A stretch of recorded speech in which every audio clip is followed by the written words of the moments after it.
Welcome to the channel ATP Mantra guys, this is Priyank. आज की video में हम एनवायरनमेंट से संबंधित कुछ इंपॉर्टेंट फैक्ट्स पे जो है डिस्कस करने वाले हैं, जो कि आगामी यूकेपीएससी के फॉरेस्ट गार्ड के पर्पज़ से यहाँ पे जो है बहुत ही ज़्यादा इंपॉर्टेंट होगा। फॉरेस्ट गार्ड की पोस्ट को लेके और उसके एग्ज़ाम के स्तर को लेके हो सकता है कि यहाँ से जो है पर्यावरण एवं पारिस्थितिकी से क्वेश्चन उठे। तो इसी क्रम में हम यहाँ पर डिस्कस करने वाले हैं अपना आज का टॉपिक, फटाफट रिवीजन करेंगे। तो चलिए स्टार्ट करता हूँ मैं फर्स्ट ऑफ ऑल वायुमंडल की संरचना से। जैसे कि आप सभी को पता है कि हमारे वायुमंडल में बहुत सारी गैसें यहाँ पर बनी हैं और बहुत सारी गैसें होती हैं और उनसे एक कई सारी लेयर्स यहाँ पे बनी हुई हैं। तो वो कौन कौन सी हैं तो उसको देखेंगे। देखिए, सबसे पहले अगर मैं कहूँ तो वायुमंडल की जो संरचना है 5 परतें आपको मुख्य रूप से देखने को मिलेंगी। सबसे पहले आपको क्षोभ मंडल मिलेगा, उससे ऊपर समताप मंडल, उससे ऊपर मध्य मंडल, उससे ऊपर आयन मंडल, फिर उससे ऊपर बाह्य मंडल। इस प्रकार देखिए, पहला हो गया क्षोभ, दूसरा हो गया समताप, तीसरा हो गया मध्य मंडल और चौथा हो गया आयन मंडल, पाँचवा हो गया बाह्य मंडल। ये हम नीचे से ऊपर की तरफ जा रहे हैं। ध्यान रखेंगे, समताप मंडल के अंतर्गत जो है ओजोन जो मंडल है वो भी यहाँ पे आता है। ठीक है, तो ओजोन मंडल समताप मंडल के अंतर्गत ही आता है। कुछ और बातें, 50 किलोमीटर तक आप जाएंगे तो आपको समताप मंडल मिल जाएगा। क्षोभ मंडल तो हमारे आसपास ही है, ठीक है, जो पृथ्वी की सतह है उसके नज़दीक क्षोभ मंडल है जिसमें बहुत सारी मौसमी गतिविधियाँ होती हैं। उससे ऊपर अगर आप 50 किलोमीटर तक चले जाएंगे तो समताप मंडल आपको देखने को मिलेगा। 80 किलोमीटर में आपको जो है मध्य मंडल मिलेगा। फिर उसके बाद 660 किलोमीटर से ऊपर को आपको जो है बाह्य मंडल वो मिल जाएगा। तो इस प्रकार की कुछ बातें हैं। तो ये जो जो इंपॉर्टेंट चीज़ें हैं वो मैं आपको बताता हुआ चलूँगा। आप समझते हुए, नोट करते हुए, स्क्रीनशॉट लेते हुए चीज़ों को चलेंगे। कुछ इंपॉर्टेंट फैक्ट्स यहाँ पे निकल के आ गए। अच्छा, सबसे पहले ये जो कंटेंट है ये मैंने जो है घटना चक्र की जो पर्यावरण और पारिस्थितिकी जीएस दृष्टि से मैंने लिया हुआ है। जो कंटेंट है आपके लिए बहुत ही ज़्यादा बेनिफिशियल हो सकता है।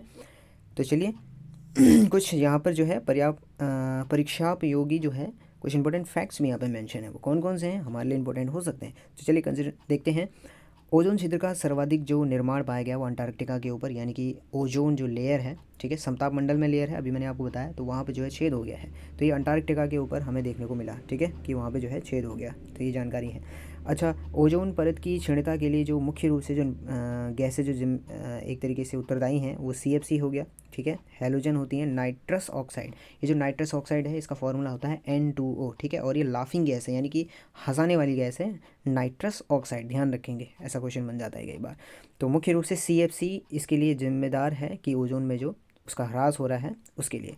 उसके बाद इंपॉर्टेंट पॉइंट मैं आपको बताते हुए चलूँगा, ठीक है। बाकी आप देखते हुए भी चलेंगे, आप इसका स्क्रीनशॉट ले लेंगे तो आपको पता लगेंगी चीज़ें। तो ओजोन का आविष्कार करने वाले पदार्थों, ठीक है, कोई भी जो गैस है उसके प्रयोग पर नियंत्रण करने के लिए ना एक तरीके से आप कह सकते हैं कि ये जो है मॉन्ट्रियल प्रोटोकॉल है, जो कि ओजोन को एक तरीके से प्रोटेक्ट करने के लिए जो प्रयास करता है, वो एक तरीके से जो प्रोटोकॉल है वो मॉन्ट्रियल प्रोटोकॉल है। All good. नेक्स्ट पॉइंट पर हम बात करें तो जो ओजोन डे है वो आपको 16 सितंबर को ओजोन डे मनाया जाता है, यानी कि उसके बचाव के लिए, ठीक है, जागरूकता पैदा करने के लिए। उसके बाद देखिए ये वाला जो पॉइंट है, अच्छा, बात है 1985 की। हुआ क्या कि टोटल ओजोन मैपिंग स्पेक्ट्रोमीटर की मदद से अंटार्कटिका के ऊपर, है ना, कि ओजोन में छेद है, अंटार्कटिका में ही पता चला, तो वो पता लगाया था ब्रिटिश अंटार्कटिक सर्वे दल ने। ठीक हो गया। उसके बाद नेक्स्ट पॉइंट हम देखेंगे रेफ्रिजरेटर। इसमें जो है CFC, जितने भी आपके वातानुकूलित जो AC वगैरह हैं, फ्रिज AC, इनमें जो है CFC, ठीक है, क्लोरोफ्लोरोकार्बन, ये जो गैस है ये ओजोन जो लेयर है उसको बहुत ज़्यादा प्रभावित कर रही है। अच्छा, ये जो ओजोन लेयर है, देखिए जैसे कि मैंने आपको बताया, ये जो है समताप मंडल में हमारी ओजोन लेयर है, ठीक है। और सबसे ज़्यादा जो इसका संकेंद्रण जो पाया जाता है वो 30 किलोमीटर तक, ठीक है, यानी कि 30 किलोमीटर तक आप नीचे से ऊपर की तरफ जाएंगे तो 30 किलोमीटर तक की रेंज में आपको ये ओजोन लेयर मिल जाएगी, ठीक है। All good. अच्छा, ये ओजोन का काम तो आपको पता ही होगा, O3 से इसको डिनोट करते हैं ओजोन को। और ये जो सूरज से आने वाली हानिकारक जो अल्ट्रावायलेट रेडिएशन होता है, UV किरणें, उनको जो है पृथ्वी पर नहीं आने देती। बहुत ही ज़्यादा खतरनाक है, वो हमारी स्किन पर पड़ेंगी तो डैमेज हो जाएगी स्किन, है ना। तो इसलिए बहुत ज़्यादा आवश्यक है ओजोन हमारे लिए। एक तरीके से छाता की तरह काम करता है ये ओजोन लेयर जो है, ठीक है। जो इस समताप मंडल में है, अच्छा, इसमें जो है जलवाष्प बहुत कम है, मौसमी घटनाएं बिल्कुल नहीं है ठीक है, समताप मंडल में। इसलिए यहाँ पर जितने भी जेट वगैरह जो विमान होते हैं वो कहाँ उड़ाए जाते हैं, वो हमारे समताप मंडल में ही उड़ाए जाते हैं। तो क्वेश्चन ऐसे बन सकता है, क्या पता। नेक्स्ट देखिए, कुछ और बातें, समताप मंडल में ओजोन के स्तर को प्राकृतिक रूप से विनियमित किया जाता है, नाइट्रोजन डाइऑक्साइड के द्वारा किया जाता है। ठीक हो गया। ओजोन परत की मोटाई जो है ना बसंत ऋतु में सबसे ज़्यादा होती है। ठीक है। ओजोन को आप मापेंगे डॉप्सन। डॉप्सन जो है ये इकाई है, ये यूनिट है ओजोन की जो मोटाई उसको मेज़र करने के लिए। किस प्रकार, एक डॉप्सन यूनिट 0.01 मिलीमीटर की मोटाई होती है। ठीक है। और वो एटीएम दाब पर, 1 एटीएम या 0 डिग्री सेंटीग्रेड आप कह लीजिए ताप पर जो है 1 डॉप्सन आप कहेंगे 1D इज इक्वल्स टू 0.01 इस तरीके से मिलीमीटर, ये ऐसे कह देंगे। ठीक हो गया। ऑक्सीजन, अच्छा ठीक है। ये जो है अब नेक्स्ट देखिए, निचले वायुमंडल में एक खतरनाक प्रदूषक है कौन, ओजोन। ओजोन ऊपर जो 30 किलोमीटर की रेंज में, जो ऊपर 30 किलोमीटर की ऊंचाई पे जो ओजोन है वो हमारे लिए छाता का काम कर रही है। ठीक है। लेकिन अगर ये पृथ्वी के निकट रहेगी, ठीक है, हमारे आसपास रहेगी, तो ये बहुत ज़्यादा खतरनाक गैस है, विषैली गैस है। ठीक हो गया। ओजोन छिद्र के लिए जो उत्तरदायी है वो CFC क्लोरोफ्लोरोकार्बन है। नेक्स्ट हम बात कर लेते हैं। देखिए चीज़ें जो है फटाफट चलेंगी क्योंकि एक रिवीजन वीडियो होने वाला है यहाँ पे। अच्छा, वायुमंडल का स्तरीकरण किस प्रकार से किया जाता है, जो ग्राफ है ये आपको क्या बताना चाह रहा है मैं आपको बताता हूँ। जैसे जैसे आप पृथ्वी की सतह से ऊपर की तरफ जाएंगे, ठीक है, सबसे पहले होगा क्या, देखिए टेम्परेचर होगा लो, फिर टेम्परेचर बढ़ेगा, फिर टेम्परेचर होगा लो यानी कम होगा, फिर एकदम से बढ़ जाएगा। तो आपको समझ में आया कैसे हो रहा है। सबसे पहले हम अगर ऊपर की तरफ जाएंगे तो टेम्परेचर घटेगा, फिर उसके बाद टेम्परेचर बढ़ेगा, फिर उसके बाद टेम्परेचर बहुत ज़्यादा घटेगा, फिर उसके बाद बहुत ज़्यादा बढ़ जाएगा। तो इस प्रकार की बातें हैं। ठीक है। तो ये हो गया। तो पहले घटेगा, एक बार फिर से अगर मैं आपको बताना चाहूँ तो सबसे पहले आप देखिए क्षोभ मंडल, यहाँ पर क्या लिखा हुआ है, क्षोभ मंडल। क्षोभ मंडल में आप ऊपर की तरफ जाएंगे तो टेम्परेचर घटेगा, ठीक है, यानी कि कम होगा। समताप मंडल में घुस जाएंगे, वहाँ पर आपको जो तापमान है वो बढ़ेगा, गर्मी लगेगी। फिर और ऊपर घुस जाएंगे मध्य मंडल की तरफ तो वो बहुत ज़्यादा ठंडी हो जाएगी, वहाँ बर्फ़ हो जाएगी। फिर उसके बाद और ऊपर चले जाएंगे तो फिर तापमान बढ़ेगा, एकदम से बढ़ेगा। तो ये है। अच्छा, वायुमंडल की सबसे निचली परत नेक्स्ट है। नेक्स्ट पॉइंट क्या है, देखिए इसमें जो है सभी प्रकार की मौसमी घटनाएं होती है, बादल, कोहरा, आंधी, तूफान, सब कुछ होता है। जैसे कि मैंने बताया, सबसे पहले जब आप नीचे से ऊपर की तरफ जाएंगे तो टेम्परेचर पहले घटेगा, फिर बढ़ेगा, फिर और ज़्यादा घटेगा, फिर और ज़्यादा बढ़ेगा। तो विक्षोभ मंडल में यानी कि सबसे निचली परत है, वहाँ पर क्या होता है, टेम्परेचर घटता है ना, सबसे पहले घटता है। तो किस प्रकार से घटेगा कि प्रति 1 किलोमीटर पर 6.5 डिग्री सेंटीग्रेड कम हो जाता है तापमान, है ना। इस प्रकार से 1 किलोमीटर जैसे आप गए 6 डिग्री कम हो गया, फिर 1 किलोमीटर फिर और 6 डिग्री यानी 6.5 डिग्री सेल्सियस टेम्परेचर कम हो जाता है। देखिए इंपॉर्टेंट पॉइंट ही कंसिडर करते हुए चलेंगे, जो नहीं है उसमें मैंने पहले ऑलरेडी कर लगा दिया है यहाँ पर, ठीक है, जो हमारे लिए इंपॉर्टेंट नहीं है। अच्छा, हमें पता है कि गैसों में नाइट्रोजन सबसे ज़्यादा है 78%, ठीक हो गया। उसके बाद देखिए हवा में जिस गैस की मात्रा सबसे अधिक है वो नाइट्रोजन है, ठीक हो गया। अच्छा, 20 किलोमीटर की ऊंचाई तक कार्बन डाइऑक्साइड आपको देखने को मिलेगा, ठीक है, CO2 है ना। तो वो 20 किलोमीटर की ऊंचाई तक ही पाई जाती है, उसके बाद नहीं पाई जाती वाली। अच्छा ठीक हो गया। उसके बाद और हम देख लेते हैं क्या है बात करते हैं आयन मंडल की। तो आयन मंडल की खास बात यह है कि इसमें जो है विद्युत आवेशित कण होते हैं, यानी आयन्स होते हैं, यानी कि पॉजिटिव आयन या फिर होगा नेगेटिव आयन, यानी कि धनावेशित कण या फिर ऋणावेशित कण, है ना। तो इस प्रकार आयन मंडल, इसकी खास बात यह है, देखेंगे ध्यान देंगे, रेडियो तरंगों को भूपृष्ठ पर परावर्तित कर देती है, ठीक है, रेडियो तरंगों को परावर्तित कर देती है। जो संचार होता है ना, जितना भी हम फ़ोन वगैरह में बात करते हैं, होता क्या है, समझिए कि ये जो है आयन एक तरीके से हमारा आयन मंडल है। तो इसमें होता क्या है कि जो भी हम संचार विकिरण भेजेंगे वो ऐसे ऊपर जाएगा और इससे टकरा के ऐसे वापस आ जाएगा, ठीक है। यहाँ पर एक बंदा है वो फ़ोन मिलाना चाह रहा है, तो इसकी तरंगे गई ऊपर, यहाँ से टकरा के वापस आई, तो ये दूसरे बंदे को समझ में, मतलब वहाँ फ़ोन आ गया। तो इस प्रकार से संचार होता है, ठीक है। इसको हम क्या बोलते हैं, बेतार का तार संभव है, इसी प्रकार से, ठीक है। अब इसमें भी कुछ और एडिशनल इन्फॉर्मेशन मैं आपको बताना चाहूँ तो होता क्या है कि आयन मंडल में एक तो है डी लेयर, ये, उसके बाद इसके ऊपर है ई लेयर, फिर उसके बाद है एफ लेयर।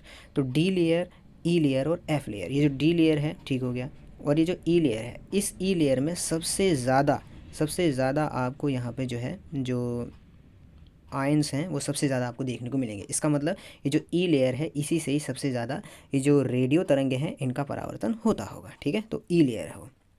और कुछ बातें देखिए, यहीं पर क्या होगा कि आपको ध्रुवीय प्रकाश, दक्षिणी और उत्तरी ध्रुवीय प्रकाश देखने को मिलेगा। होता क्या है कि 2 ध्रुव हैं, उत्तरी ध्रुव और दक्षिणी ध्रुव। तो इन ध्रुवों के ऊपर जब आप ऊपर ऊपर जाएंगे और जब आप आयन मंडल में पहुंच जाएंगे तो वहाँ पर ध्रुवों के ऊपर होता क्या है कि रात के टाइम में या फिर जब सूर्य उदय होने वाला था उससे ठीक पहले होता क्या है कि नीली और लाल कलर की काफ़ी, मतलब एक तरीके से लाइटनिंग होती है, ठीक है, वो आपको ध्रुवों के ऊपर ही देखने को मिलेगी। इस प्रकार इसको उत्तरी ध्रुवी या फिर दक्षिणी ध्रुवी प्रकाश कहते हैं। तो वो कहाँ होती है, ये आयन मंडल में ही होती है, और कहाँ होती है, ध्रुवों के ऊपर होती है। तो ये कुछ बातें हैं। उसके बाद कुछ और इम्पोर्टेंट यहाँ पर फैक्ट्स देख लेते हैं। देखिए, क्षोभ मंडल में ऊंचाई के साथ, ठीक है, जैसे हम 1 किलोमीटर ऊपर जाएंगे तो -6.5 डिग्री सेंटीग्रेड टेम्परेचर कम हो जाएगा, इसलिए माइनस लगा हुआ है यहाँ पे।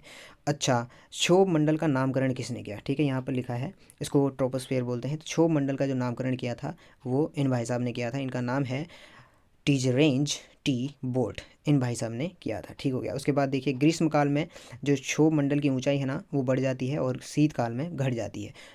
ठीक है, इसको ऐसे समझिए कि गर्मियों के टाइम में क्या है कि गैसें जो है एक्सपेंड हो जाएंगी, तो एक तरीके से जो विक्षोभ मंडल है उसकी ऊंचाई बढ़ जाएगी। ठीक है, और सर्दियों में कम हो जाएगी। ठीक हो गया। ऊंचाई के साथ एकाएक जो गिरावट होगी वो मध्य मंडल में होगी। जैसे क्षोभ मंडल में हम जाएंगे तो एक थोड़ा थोड़ा कम होगा, है ना, फिर उसके बाद टेम्परेचर बढ़ेगा, फिर एकदम से जो कम होगा समताप मंडल में बढ़ेगा, फिर जब हम मध्य मंडल में घुसेंगे तो बहुत ज़्यादा एकदम से कम हो जाएगा। ठीक है, तो वही है, ऊंचाई के साथ तापमान में एकदम गिरावट मध्य मंडल में हो जाती है। आयन मंडल की मैं बात करूँ तो डी जो परत है, जैसे कि मैंने आपको बताया, आयन मंडल में एक डी परत है, उसके ऊपर ठीक ई परत है। ठीक है, ई परत में सबसे ज़्यादा आयन्स हैं, तो यहीं से जो है इस प्रकार से जो रेडियो तरंगें हैं वो वापस आती हैं। तो डी परत न्यून आवृत्ति वाली रेडियो तरंगों का परावर्तन करेगी। ठीक हो गया, क्योंकि इसमें आयंस कम है। और केंद्रीय हैवीसाइड परत जो बोला जाता है वो ई परत को बोला जाता है, जो कि डी के ठीक ऊपर है, ई। इसको आप बस इतना समझिए, ये हैवी इसलिए बोल रहे हैं क्योंकि सबसे ज़्यादा आयंस यहाँ पे हैं। ठीक है, तो इस प्रकार ऐसे समझ लीजिए। आयन मंडल के ई परत में उपस्थिति, ठीक हो गया, ये हो गया। उसके बाद जो एक ये वाला जो कॉन्सेप्ट है, ये क्या है कि नोबल गैस। ठीक है, नोबल गैस क्या होती है? ये जो है रंगहीन होती है, गंधहीन होती है, अक्रिय गैस होती है। अक्रिय गैस यानी किसी अन्य गैस के साथ ये रिएक्शन नहीं करती। तो ये जो नोबल गैसें हैं, इनमें वह गैस जो वायु में नहीं पाई जाती वो रेडान है। ध्यान रखेंगे कौन सी गैस है, रेडान गैस है वो। ठीक है, तो ये हो गया। और नेक्स्ट मैं आपको बताऊं तो अब हम थोड़ा सा पृथ्वी शिखर सम्मेलन के बारे में पढ़ लेते हैं। ठीक है, तो पृथ्वी शिखर सम्मेलन जो हुआ था ये एक अंतर्राष्ट्रीय पृथ्वी शिखर सम्मेलन था, जो कि संयुक्त राष्ट्र का एक ठीक है सम्मेलन था। और ये कहाँ हुआ था? तो ये हुआ था रियो डी जेनेरियो में हुआ था। कब हुआ था? ये हुआ था जी 1992 में हुआ था। इम्पोर्टेंट। तो पहला जो पृथ्वी शिखर सम्मेलन हुआ था 1992 में हुआ था। ये जो पॉइंट है ये आपके लिए इम्पोर्टेंट है। और इसमें कुछ इम्पोर्टेंट है क्या? नहीं है। ठीक हो गया। उसके बाद नेक्स्ट हम पढ़ते हैं, ये है स्टॉकहोम सम्मेलन। ठीक है, इसकी वर्षगांठ थी ये। तो पृथ्वी शिखर सम्मेलन जो हमारा बनाया गया था वो बनाया गया था 1992 में। वही पॉइंट है यहाँ पे। ठीक है, इसका जो मुख्य उपलब्धि थी वो एजेंडा 21 समझौता था, वो यहाँ पे हुआ था। अब इसको बस इतना समझिए, जो एजेंडा 21 है ये पर्यावरण से संबंधित कुछ अच्छी अच्छी बातें रही होंगी। ठीक है, मेन पॉइंट यही है कि पृथ्वी शिखर सम्मेलन जो है 1992 में हुआ है। अगला अच्छा और है, अच्छा रियो सम्मेलन भी हुआ। तो रियो सम्मेलन कब हुआ? ये भी 1992 में ही हुआ। उसके बाद 5 साल के बाद ये न्यूयॉर्क में हुआ। फिर आप इस 10 साल के बाद इसमें थोड़ा और ऐड कर लेंगे तो ये आपको दक्षिण अफ्रीका यानी कि जोहान्सबर्ग में हुआ। फिर उसके बाद 20 सालों बाद, ठीक है, 1992 में आप 20 ऐड करेंगे। ठीक है, तो इस प्रकार 2022 में ये जो है आपका रियो डी जेनेरियो ब्राज़ील में हो गया था। तो सबसे पहला जो बात है वो रियो सम्मेलन भी 1992 में ही हुआ है। उसके बाद नेक्स्ट देख लेते हैं। देखिए एजेंडा 21। ठीक है, ये सारी चीज़ें देखो अच्छी अच्छी बात है ना। उसके बाद पर्यावरण संरक्षण से संबंधित जो अधिनियम है उनको भी यहाँ पर कंसिडर कर लेते हैं। सबसे पहला आता है, ठीक है, पर्यावरण संरक्षण से संबंधित अधिनियम। तो NGT इसका मतलब है नेशनल ग्रीन ट्रिब्यूनल। ठीक है, यानी कि राष्ट्रीय हरित न्यायाधिकरण। कुछ नहीं है, बस इसकी स्थापना जो NGT की स्थापना होती है वो 2010 में होती है। 18 अक्टूबर 2010 में होती है भारत सरकार के द्वारा, वही पर्यावरण के बचाव के लिए। उसके बाद पर्यावरण संरक्षण अधिनियम आपने सुना होगा 1986 वाला। ठीक है, इसमें क्या है, इसको हम छाता विधान भी बोलते हैं, देखते रहेंगे इसमें हम इसको हम छाता विधान भी बोलते हैं। ठीक है, यानी कि जो 1972, ठीक है, 1972 ये वाला ना 1972। देखिए स्टॉकहोम सम्मेलन हुआ था एक 1972, तो उसी की वर्षगांठ में 1992 में पृथ्वी शिखर सम्मेलन बनाया गया था। तो ये पर जो पर्यावरण संरक्षण अधिनियम है, इसमें क्या है कि संयुक्त राष्ट्र संघ, ठीक है, यहाँ पर पढ़ें, संयुक्त राष्ट्र संघ के प्रथम मानव पर्यावरण सम्मेलन, ठीक है, जो कि 1972 स्टॉकहोम में हुआ था, उसके निर्णयों को ये क्रियान्वित करता है। कौन सा? जो पर्यावरण अधिनियम 1986 है वो। उसके बाद कुछ और यहाँ पे जो विभिन्न संगठन और संस्थान हैं उनको देख लेते हैं। एक है UNEP, इसको बोलते हैं संयुक्त राष्ट्र पर्यावरण कार्यक्रम। इसकी जो स्थापना है वो 1972 है। अब देखिए, संयुक्त राष्ट्र, बहुत सारे राष्ट्र संयुक्त होकर पर्यावरण का कार्यक्रम चलाएंगे, तो हम बोलेंगे कि सब अब अपना साथ देंगे, तो साथ देंगे यानी 7-2-1900 लगा देंगे अपने आप, तो 1972 में ये जो है संयुक्त राष्ट्र पर्यावरण कार्यक्रम की स्थापना हुई थी। इसका मुख्यालय जो है नैरोबी यानी कि केन्या में है। ठीक है, संयुक्त राष्ट्र पर्यावरण कार्यक्रम का मुख्यालय नैरोबी केन्या में है। All good. उसके बाद नेक्स्ट हम बात कर लेते हैं, एक और संगठन आता है, उसका नाम है NEERI। NEERI इसका मतलब है मैं बताता हूँ, नेशनल, ई से हो गया एनवायरनमेंट और ई से इंजीनियरिंग, तो यानी कि हिंदी में बोलें तो राष्ट्रीय पर्यावरण अभियांत्रिकी। ठीक है, तो ये हो गया।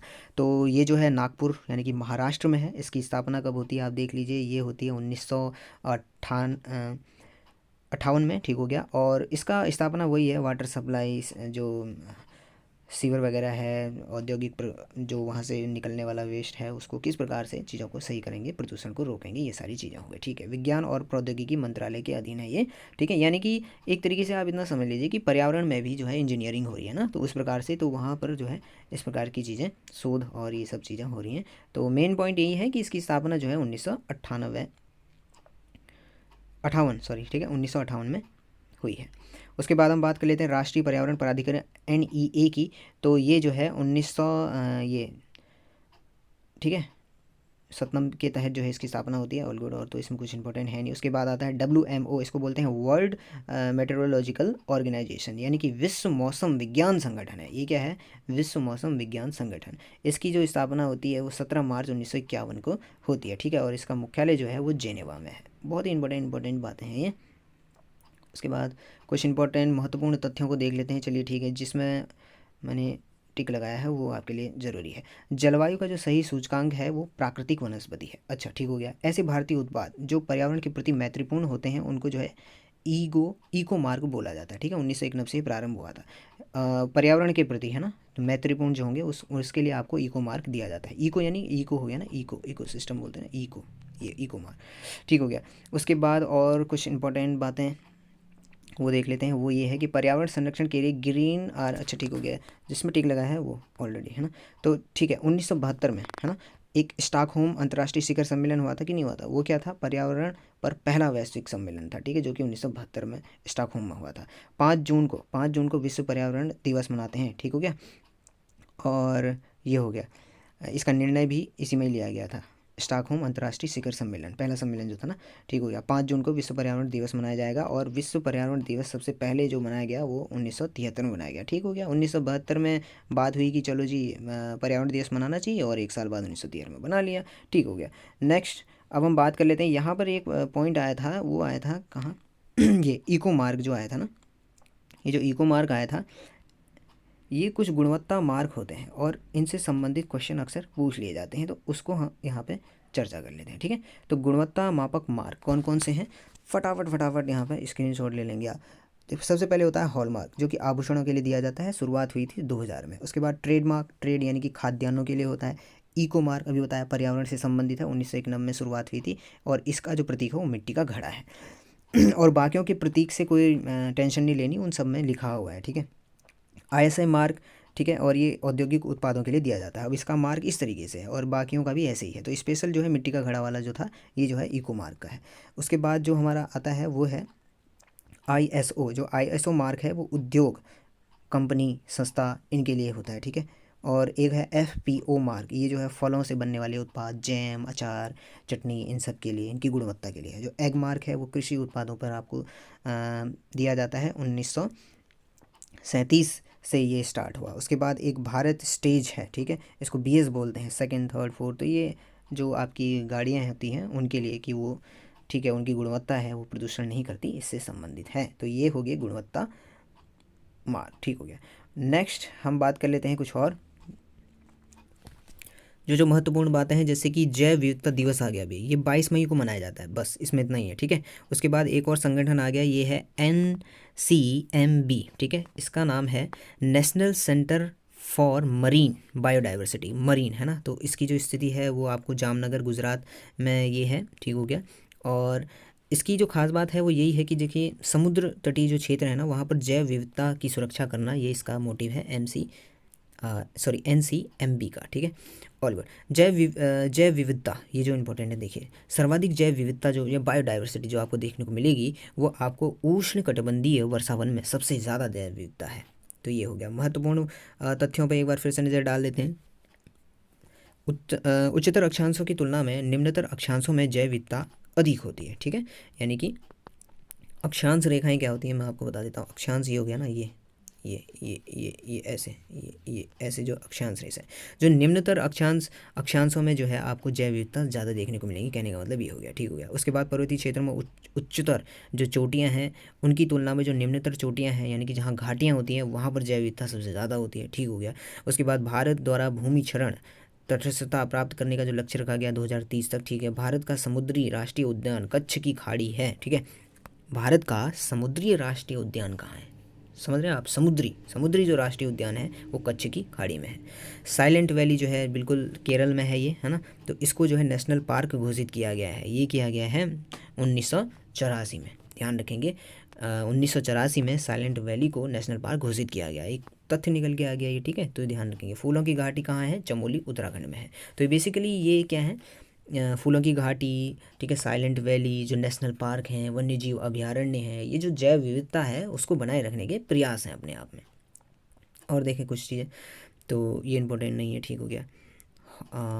All good. तो जो जैव विविधता हॉटस्पॉट है, ठीक है, ये आपको मिलता है उष्ण कटिबंधीय प्रदेशों में, ठीक है। उष्ण कटिबंधीय जो प्रदेश हैं वहाँ पर आपको जैव विविधता हॉटस्पॉट देखने को मिलेगा। अब ये क्या, इसका मतलब क्या हो गया हॉटस्पॉट का? ऐसे स्थान जहाँ पर जातियों की पर्याप्तता है, ठीक है, अधिकता है, उसको हम हॉटस्पॉट बोल देंगे। तो ये हो गया। उसके बाद कुछ और क्वेश्चन, एक ये क्वेश्चन यहाँ पर मुझे अच्छा लगा, वो ये कि तितलियों की सर्वाधिक प्रजाति आपको उष्ण कटिबंधीय क्षेत्रों में ही देखने को मिलती है। और नेक्स्ट हम बात कर लेते हैं अब उत्तराखंड से। अपने उत्तराखंड में जो जैव विविधता के संरक्षण के लिए क्या क्या प्रयास हुए हैं, ठीक है। तो देखिए उत्तराखंड में जो उद्यान है, राष्ट्रीय उद्यान है, वो 6 हैं। कितने हैं? 6 हैं।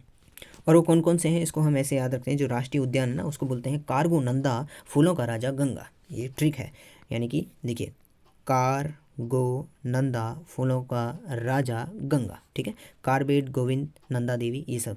अच्छा, कार्बेट जो है ये कहाँ पर पाया जाता है? ये देखिए, ये आपको मिलेगा नैनीताल, ठीक है, थोड़ा थोड़ा पौड़ी में। गोविंद आपको मिलेगा उत्तरकाशी में, नोट करते हुए चलेंगे। नंदा देवी चमोली में, फूलों की घाटी चमोली में। राजा जी जो पार्क है वो आपको थोड़ा सा हरिद्वार में मिलेगा, देहरादून में मिलेगा, पौड़ी में मिलेगा, ठीक हो गया। गंगोत्री तो बिल्कुल उत्तरकाशी में ही है, ठीक है। अब देखिए गंगोत्री अपने आप में सबसे बड़ा ग्लेशियर है ना, उत्तराखंड का। और ये जो है 30 किलोमीटर लंबा है गंगोत्री, ठीक है। सबसे बड़ा ग्लेशियर था कि नहीं था, तो वो 30 किलोमीटर था। इसलिए ये जो राष्ट्रीय उद्यान, वहीं से लिंक करना है। राष्ट्रीय उद्यान भी जो गंगोत्री है, गंगोत्री में ही जो है वो सबसे बड़ा राष्ट्रीय उद्यान है, ठीक हो गया। फूलों की घाटी फूल कितने होंगे? ज़रा से ही होंगे, छोटे से होंगे, तो इसलिए हम इसको कह रहे हैं ये सबसे छोटा है, सबसे छोटा राष्ट्रीय उद्यान, ये सबसे बड़ा राष्ट्रीय उद्यान। तो क्वेश्चन आएगा कि सबसे छोटा और सबसे बड़ा कौन सा है, तो ध्यान में रखना। तो यहीं पर मैंने यहाँ पर जो मेंशन किया है वो ये सबसे छोटा और सबसे बड़ा को ही मेंशन किया है, गंगोत्री।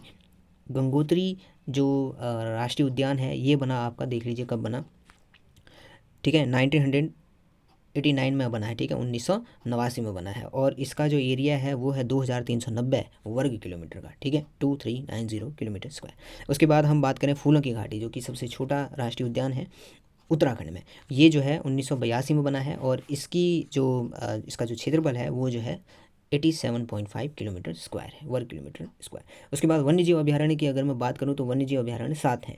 राष्ट्रीय उद्यान अगर 6 हैं तो वन्य जीव अभयारण्य 7 हैं। इसको कैसे याद रखेंगे? देखिए इसको याद रखेंगे, ठीक है। वन्य जीव, इसको अभयारण्य भी बोलते हैं या बोलते हैं वन्य जीव बिहार के गोविंद अस्कोट सोबिन, ठीक है, धुरे मसूरी के, ऐसे याद कर सकते हैं, ठीक है। बिहार के गोविंद अस्कोट सोबिन धुरे मसूरी के, ठीक। तो ये हो गया। अब इसमें जो है ये बिल्कुल सही है कि ये सीक्वेंस में है, केदारनाथ सबसे बड़ा और मसूरी सबसे छोटा। जो स्टार्टिंग में आ रहा है वो केदारनाथ बड़ा है, और जो लास्ट में मसूरी आ रहा है वो छोटा है। ये ऐसा नहीं है कि बड़े से छोटे के क्रम में है ना, बस स्टार्टिंग में जो है वो अपने आप में बड़ा अभयारण्य है और बाद का जो है वो अपने आप में छोटा है। तो ये बात है। इसमें भी इसके क्या है देखिए, केदारनाथ जो कि सबसे बड़ा वन्यजीव अभयारण्य है, इसकी जो स्थापना होती है वो 1972 में होती है, जिसका जो क्षेत्रफल है वो 975 वर्ग किलोमीटर है। मसूरी जो कि सबसे छोटा है, 1993 में इसकी स्थापना है और 10.8 किलोमीटर स्क्वायर का इसका एरिया है, महज इतना कम। उसके बाद अगर मैं बात करूँ तो कुछ यहाँ पे जो है उत्तराखंड में आरक्षित क्षेत्र भी हैं, वो 4 आरक्षित क्षेत्र हैं। वो कौन कौन से हैं? सबसे छोटा आपको आसन मिलेगा, उसके बाद झीलमिल है, पवालगढ़ है, नैना देवी बर्ड, ठीक है, ये जो है नैनीताल में स्थित है और ये सबसे बड़ा है। ये संरक्षित क्षेत्र है, उत्तराखंड के संरक्षित क्षेत्र। आसन हो गया जो कि सबसे छोटा देहरादून में स्थित है, झिलमिल हो गया हरिद्वार में है, पवालगढ़ नैनीताल में है, और नैना देवी जो कि सबसे बड़ा संरक्षित क्षेत्र है वो नैना देवी हो गया, ठीक है। और इनकी स्थापना यहाँ पे स्थापना मेंशन 2005 में आसन जो कि देहरादून में है उसकी स्थापना हुई, 2005 में झिलमिल की हुई, 2012 में पवालगढ़ की हुई और नैना देवी की 15 में। याद रखेंगे 5, 5, 12, 15 इस तरीके से है। तो ये हो गया संरक्षित क्षेत्र। उसके बाद देखिए जैव सुरक्षित क्षेत्र जो कि विश्व धरोहर इनको घोषित किया गया, तो हम इसको ट्रिक के थ्रू याद रखेंगे। धरोहर है ये नंदा का फूल, तो नंदा का फूल जो है वो धरोहर है, ठीक है। तो इस प्रकार से तो नंदा देवी और फूलों की घाटी, नंदा से नंदा देवी और फूल से फूलों की घाटी, ये जो है विश्व धरोहर है, ठीक है। यानी कि इनको घोषित किया गया। कब किया गया? देखिए आप 1988 में किया गया, इसको 2005 में किया गया। नंदा देवी चमोली में है, फूलों की घाटी भी चमोली में है। तो इस तरीके से ये यहाँ पे क्वेश्चन इंपॉर्टेंट बन जाते हैं। अच्छा, यहाँ पे कुछ और भी जैसे कि कार्बेट हो गया, राजा जी हो गया, इनसे भी कई बार क्वेश्चन पूछ लेता है वो, तो हम इसको भी ध्यान में रख लेते हैं, ठीक है। तो जो कार्बेट है, कार्बेट ठीक है, कार्गो नंदा फूलों का राजा गंगा नेशनल पार्क था, ठीक है, राष्ट्रीय उद्यान था। तो इसकी स्थापना होती है 1936 में और जो इसका क्षेत्रफल है वो 520 वर्ग किलोमीटर है। और ध्यान रखना कि ये पहला राज्य का, उत्तराखंड का पहला टाइगर रिजर्व जो है इसको घोषित किया गया, और ये किया गया 1 अप्रैल 1973 में किया गया, ठीक है, 1 अप्रैल 1973 में किया गया।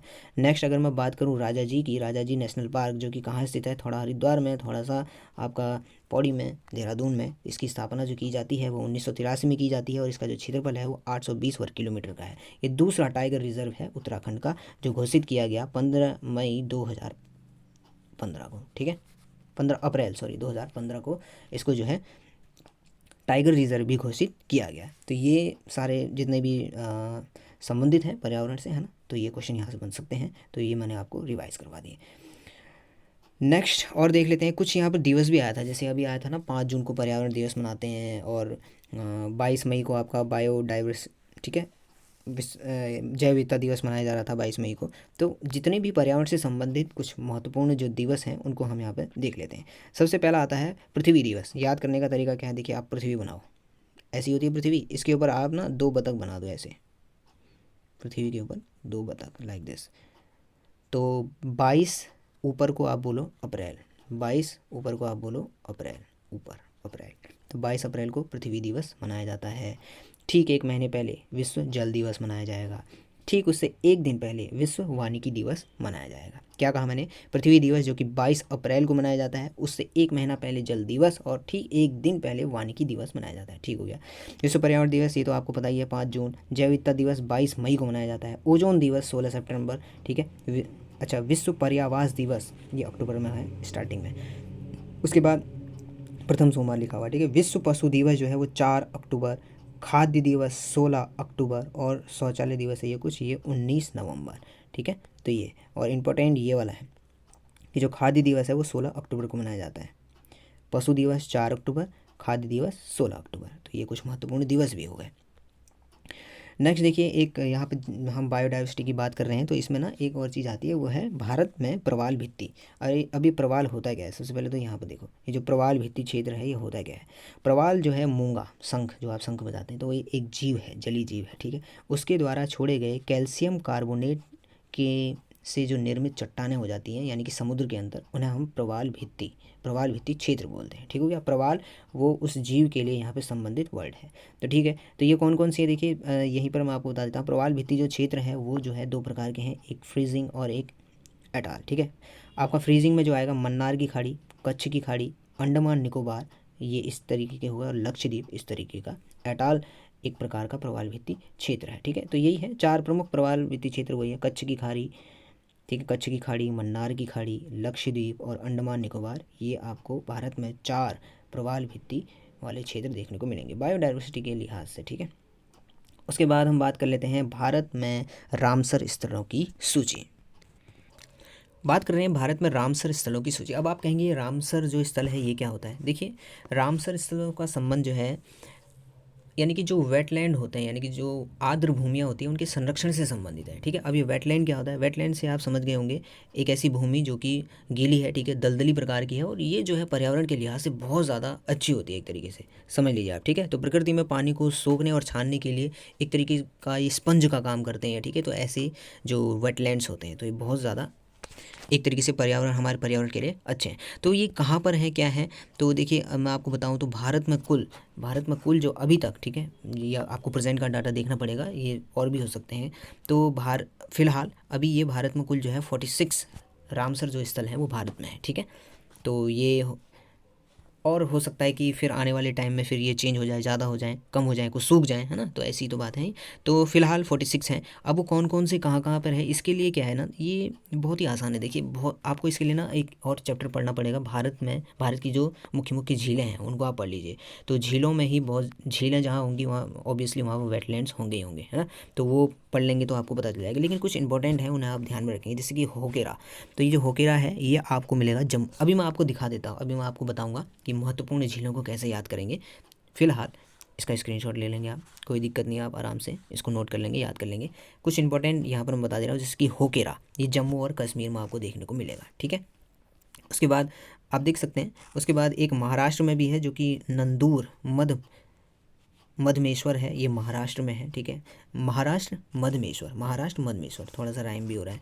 अच्छा, ये हो गया, ठीक है ना। तो ये इसमें ये, और उत्तर प्रदेश में आप देखेंगे तो ये उत्तर प्रदेश, क्योंकि उत्तराखंड से बिल्कुल सटा हुआ, तो यहाँ से क्वेश्चन क्या पता बन जाए। तो उत्तर प्रदेश में 8 हैं, कितने हैं, 8 जो है रामसर स्थल हैं। कौन कौन से आप देख लेंगे, सारे के सारे ना 100 से स्टार्ट हो रहे हैं। यहाँ पर आप ध्यान से देखेंगे, सुर समान सांडी सरसई, ऐसे याद कर लीजिए, सुर समान सांडी सरसई, फिर समसपुर है, पार्वती, नवाबगंज और ऊपरी गंगा नदी। तो 8 यहाँ पर हो गए। तो इस प्रकार से, और बाकी के और भी हैं यहाँ पे। गुजरात की बात करें तो गुजरात से कई बार यहाँ पे आता है। तो गुजरात में जो है आपको नल सरोवर देखने को मिलेगा। वाधवन आर्द्रभूमि थोल झील जो है वो गुजरात में है, ठीक है। और देखो, एक रुद्र सागर है, ये रुद्र सागर आपको देखने को मिलेगा त्रिपुरा में, ठीक है। त्रिपुरा बोल दीजिए, त्रिरुद्र बोल दीजिए, ठीक है। 3 रुद्र, त्रिरुद्र, तो त्रिपुरा और रुद्र सागर झील जो है यहाँ पर है। बिहार में जो आपको देखने को मिलेगी वो है काबर तार, ठीक है। आर्द्रभूमि ये बिहार में है। तो ये इसको ठीक हो गया। इसी प्रकार हम अगर हिमाचल की बात करें तो एक रेणुका है, पौंग है, चंद्रताल है। तो ये आर्द्रभूमियाँ हिमाचल प्रदेश में जो कि 3 है वो है। बिल्कुल, आप इसका भी स्क्रीनशॉट ले लेंगे आराम से। अब जैसे कि मैंने आपको बताया, एक मध्य प्रदेश में भी है, ठीक है, भोज आर्द्रभूमि है उसका। तो ये हो गया। अब मैंने आपको बताया कि इसके लिए आप ना झील याद कर लेंगे तो आपके लिए बहुत ज़्यादा आसान हो जाएगा ये। बहरहाल कुछ महत्वपूर्ण बातें मैं आपको बता देता हूँ। कुछ इंपॉर्टेंट झील जो है वो देखेंगे यहाँ पे। सबसे बड़ी भारत में, ठीक है, भारत की बात कर रहा हूँ, सबसे बड़ी मीठे पानी की जो झील है ना वो वुलर झील है। सबसे बड़ी मीठे पानी की झील वुलर झील है, जो कि जम्मू कश्मीर में है। कैसे याद रखेंगे, जम्मू कश्मीर में बहुत ज़्यादा ठंड होती है, ठंड के लिए आपको वूल के कपड़े चाहिए, तो इसलिए वुलर जम्मू कश्मीर में है क्योंकि ठंड है वहाँ, ठीक है। उसके बाद देखिए, खारे पानी की जो झील है, मीठे पानी की होगी ना, अब खारे पानी की जो झील है वो सांभर राजस्थान में, ठीक हो गया। खारे पानी की जो एक लेगून टाइप की झील है वो चील उड़ी, चिल्का को ऐसे याद रखो, चील उड़ी, उड़ीसा में है, ठीक है। ये हो गया। सबसे अधिक ऊंचाई पे एक झील स्थित है वो है चोलामू, ठीक है, चोलामू, और ये जो है सिक्किम में है। और कुछ इंपॉर्टेंट जो झीलें हैं उनको याद करने का तरीका मैं आपको बता देता हूँ। यहाँ पे कुछ इंपॉर्टेंट झीलें, जैसे चिल्का झील उड़ीसा में है, इसको बोलोगे चील उड़ी, तो चिल्का, यहाँ से चील लो, यहाँ से उड़ी, जैसे। अब नेक्स्ट है लोकटक झील जो है वो मणिपुर में है। अब लोकटक में आप इसका पीछे का कट ले लो, ठीक है। कट आप करोगे मणि, अगर मणि को आप चबाओगे तो कट करेगी, तो कट से लोकटक मणिपुर हो गया, ठीक है। फिर एक है पुलिकट जो है तमिलनाडु में पड़ता है। तो पुलिकट से आप ऐसे करो, पुल कट गया, तो अब मिलना कैसे होगा, मिलना हो ही नहीं पाएगा। तो पुल कट गया तो पुलिकट, मिलना यानी तमिलनाडु हो गया। लोनार महाराष्ट्र, ठीक है। अब लोना से आप महारा से आप ले लीजिए महाराज, तो कोई महाराज है उससे आप बोलो महाराज जी लोना ये चीज़ लोना, तो लोनार महाराष्ट्र में, इस तरीके से कह लीजिए। अब एक है कोलेरू झील जो कि आंध्र प्रदेश में, यानी कि एपी बोल दिया मैंने। तो कोलेरू को आप बोलो क्या ले रहे, कोलेरू है ना, क्या ले रहे हैं आप, ठीक है। आप एक दुकान में गए, आप बोल रहे हैं किसी से, तो आपके साथ कोई है, आप उनको बोल रहे हैं क्या ले रहे हैं आप, बताओ आप क्या ले रहे हैं। आप क्या ले रहे हैं, आंध्र प्रदेश क्या ले रहे से कोलेरू आप याद कर लेंगे। इसी प्रकार एक पेरियार है, ठीक है, जो कि केरल में स्थित है, और साथ ही साथ उसके साथ एक अष्टमुदी है जो भी केरल में है, ठीक है। एक है बोम्बानड, ये भी केरल में है, ठीक है। अब बोम्बा से आप कहो बम्बू, बम्बू यानी बांस होते हैं ना बड़े बड़े, वो करेलों के लिए लगाए जाते हैं, नहीं लगाए जाते, बांस आप लगाते होंगे करेलों के लिए, उसमें भी करेला आसानी से ग्रो करता है ना, तो बम्बू करेला, तो बेम्बानड केरल। इस प्रकार ये झीलें भी याद हो जाएंगी। तो अक्सर जितनी भी झीलें हैं वहाँ पर वेटलैंड्स आपको देखने को मिलेंगे। अब बात कर लेते हैं उत्तराखंड की। तो उत्तराखंड में क्या है, कौन सा वेटलैंड है, तो उत्तराखंड का जो एकमात्र जो है वो है आसन बैराज, ठीक है। ये जो आसन बैराज है इसका, ये आपको मिलेगा देहरादून में, ठीक है। कुछ और यहाँ पर पॉइंट आप मेंशन करते हुए चलो, अभी यूके का वेनिस बोलते हैं देहरादून को, क्योंकि सबसे ज़्यादा नहर है यहाँ पर, है ना। वेनिस एक ऐसा क्षेत्र जहाँ पर नहरें ज़्यादा है, पानी ज़्यादा है। सर्वाधिक नहर बनाने वाले थे पीबी काटले, आधुनिक भारत का भागीरथ उन्हें बोला जाता है। अभी मैंने आपको नेशनल पार्क बताया ना, तो सबसे बड़ा क्या था, गंगोत्री। कारगो नंदा फूलों का राजा गंगा, गंगोत्री सबसे बड़ा ग्लेशियर भी है और सबसे बड़ा पार्क भी। और वाइल्ड लाइफ सेंचुरी केदारनाथ है, यानी अभयारण्य बोल लेंगे, सबसे बड़ा वो केदारनाथ हो गया, है ना। बिहार के गोविंद स्कोट सोबिन धोरे मसूरी के, इस तरीके से। और सबसे बड़ा जो संरक्षण आरक्षित है नैना देवी, और सबसे छोटा आसन, मैंने अभी ऊपर भी बताया ये चीज़। अच्छा, अब आसन बैराज के बारे में कुछ बातें जान लेते हैं फटाफट। देखिए, इसका जो निर्माण हुआ था आसन बैराज का, ये हुआ था जी 1967, ऐसे याद रखें, ठीक है। 1967 में जो है इसका निर्माण हुआ था। अब ठीक है, ये तो एक आसन बैराज के रूप में बना था, लेकिन इसको फिर बाद में क्या किया कि इसको जो है संरक्षण इसको आरक्षित कर दिया एक तरीके से, और वो 2005 में कर दिया गया, ठीक है। उसके बाद क्या हुआ, इसको वेटलैंड बना दिया गया, ठीक है, यानी कि रामसर साइट का दर्जा जो इसको दिया गया, वो दिया गया 21 जुलाई 2020 में दिया गया। इस प्रकार ये उत्तराखंड का पहला बन जाता है, और ओवरऑल इंडिया का देखोगे तो वो 38वां बन जाता है। तो क्या है, आसन बैराज जो कि देहरादून में स्थित है, उसका निर्माण होता है 1967 में। इसको आरक्षित घोषित कर दिया जाता है 2005 में, और ये वेटलैंड बना दिया जाता है 21 जुलाई 2020 को, ठीक हो गया। अच्छा, ये कुछ और बातें हैं, जैसे इसको संरक्षित कर दिया तो ये जो है 14 अगस्त को पूरे देश के लिए समर्पित हो गया, ठीक है। कुछ और बातें आप देख लेंगे। आर्द्र भूमि दिवस 2 फरवरी को मनाते हैं, ठीक है, क्योंकि 2 फरवरी, यहाँ देखें, 2 फरवरी 1971 में जो है एक अंतर्राष्ट्रीय स्तर पर, ठीक है, ये जो है एक जो भी है बैठक हुई होगी या कुछ ऐसे, तो ये वो जो है ईरान में हुई। तो ये रामसर जो जगह है ना, वो ईरान में है, तो वहीं से ये विचार आया कि हाँ वेटलैंड को भी इस तरह से कंजर करना चाहिए, तो उसको हम रामसर घोषित कर देते हैं। 2 फरवरी 1971 की ये बात है, इसलिए 2 फरवरी को ही आर्द्र भूमि दिवस के रूप में मनाया जाता है। तो ओवरऑल ये बातें थी, ठीक है। और भी कई सारी चीज़ें हैं, उसको हम नेक्स्ट वीडियो में कवर कर लेते हैं, क्योंकि वीडियो बहुत लंबा हो जाएगा।